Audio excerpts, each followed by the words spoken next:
ఎందుకని చెప్తున్నానంటే మన ప్రార్థన సవాలుతో ఉండాలి. రెండవదిగా విశ్వాసంతో కూడినటువంటి ప్రార్థనగా ఉండాలి. అప్పుడే మన జీవితంలో గొప్ప కార్యములను చూడగలం. అప్పుడే మన జీవితంలో ఉన్నటువంటి సమస్యల నుంచి విడిపించగలం. అప్పుడే మన జీవితంలో రాబోతున్నటువంటి తెగుల నుంచి విడిపించబడాలంటే విశ్వాసం అనే ప్రార్థన మనకి ఎంతో ప్రతి ఒక్కరికి ముఖ్యమండి. ఎంత గొప్ప ప్రవక్త చూడండి, 450 మందితో సవాలుతో కూడినటువంటి ప్రార్థన ఒకటి చేసి ఉన్నాడు.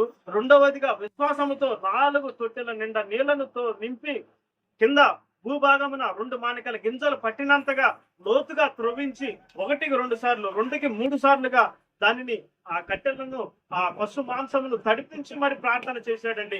అయినప్పటికీ కూడా దేవుడు అదే విశ్వాసాన్ని కనపరుచుకోవడానికి ఆకాశం నుంచి అగ్నిని కురిపించగానే యేసు నామములు అవి దహన బలి పశువులు కట్టెలు ఆ తడిసినటువంటివి కూడా అన్ని కూడా ఏం చేయబడినవి, రాళ్ళు అన్ని కూడా బుద్ధి అయినట్లుగా మనం చూస్తూ ఉన్నాం. హల్లెలూయా.